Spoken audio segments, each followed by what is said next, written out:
Welcome back to the Tennessee Star Report with your host, Michael Patrick Leahy.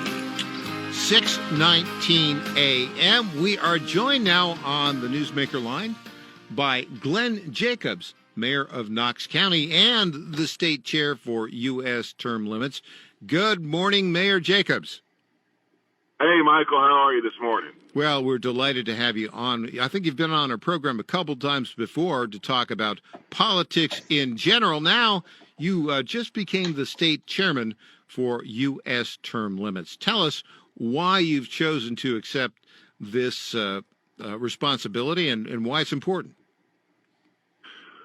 Well, term limits, I think, are very important. They're a way that, we're specifically talking about congressional term limits here, they're a way that maybe we can start the process of fixing Congress. The country is extremely divided, and Congress is broken. That's the one thing that we can all agree on. But I think that term limits could help start the process of maybe fixing Congress, or at least getting people in Congress that can help fix it. So I think it is very important, and I also think it's something that everyone pretty much agrees on. Across Tennessee, U.S. Congressional term limits have a 78% approval rating. So it's something that we can all agree on, and it's in this time when our nation is so divided, if nothing else, that's a good thing and a positive cause that we can all get behind. Yeah, and that's a very important point. It's something that we can all get behind. I was reading over the weekend a book by Daniel Borstein about the Americans, the late Daniel Borstein, and what he said was what really made America great was not what we disagreed over, but the fact that there were a number of things upon which we could agree. So it sounds like you have a similar political philosophy. Well, absolutely. A lot of the issues that I think the country faces, they start with the media and how the media divides us, how politicians divide us. There are some things that people just aren't going to agree on, frankly, and I know that. You know that too. There are folks on the left that I'm just never going to agree with them on a lot of issues. But instead of concentrating on those, let's work with the people that we can work with on the issues that we do agree on. And I think what happens too often is we start where we disagree and kind of work our way from there instead of starting where we agree and understanding that there are things we're going to disagree on, agreeing to disagree on those things, but working on the things that we do agree on. I think we'd be in a much better place. I note here in Tennessee that you're backing a passage of House Joint Resolution 8. Our good friend, State Representative Chris Todd from Jackson, was the sponsor of that bill. It passed the House 53-34 in April, hasn't made it to the Senate.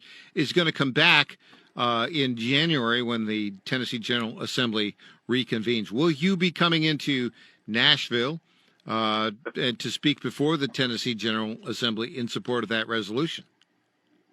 I'm sure I will. We'll be going around the state, actually, to build support for the Senate passing the House Joint Resolution 8. So far, 4 states have called for an Article 5 convention, which is what we're talking about here, which is a convention called by these states to propose an amendment to the United States Constitution. In this case, it would be to term limit Congress. Once that legislation passes the Senate, Tennessee would become the 5th state. Of course, then the amendment would go back to the state legislatures for ratification. It takes 3/4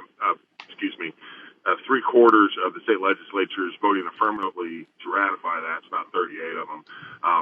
So the process is still in its early stages, and I think it would be wonderful if, like we do in so many other things, Tennessee would be one of the states that leads the way.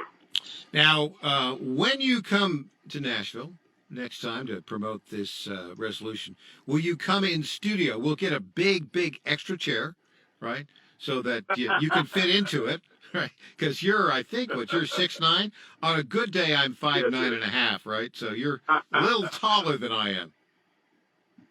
Yeah, no, man, I'd love to come by and visit with you, and I'm used to not really fitting in furniture, so you don't even have to get the big chair, man. I'll just come in. Whatever you got, we'll make it work. We will make a special Glenn Jacobs chair.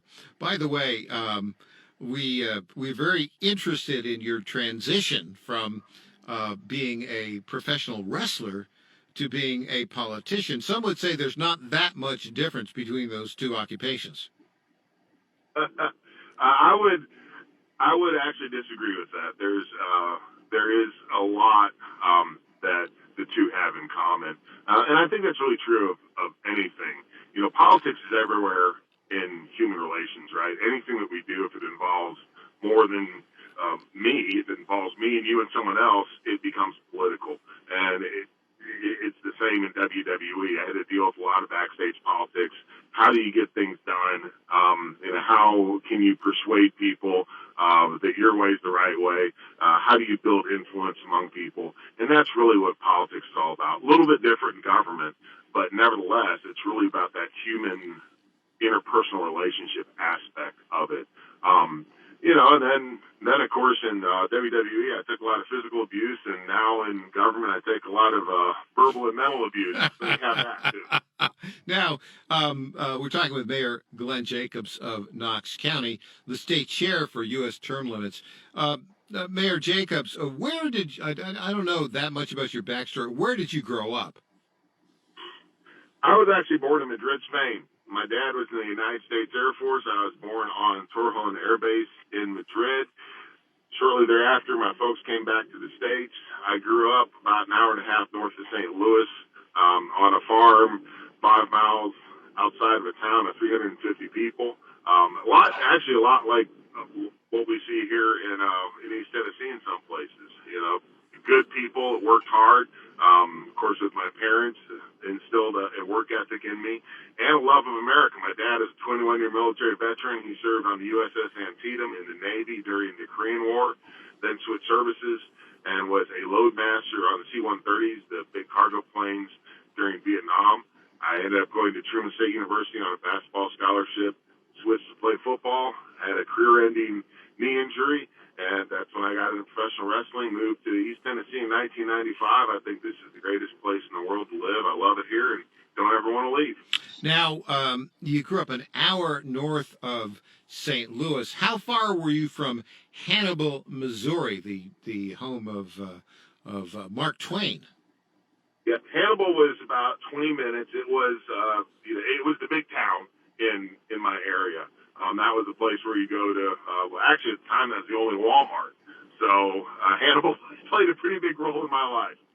Well, I've been to Hannibal, Missouri. In fact, the first time, my personal story is, first time I went to Hannibal, Missouri was the summer of 1974 between my freshman and sophomore years in college.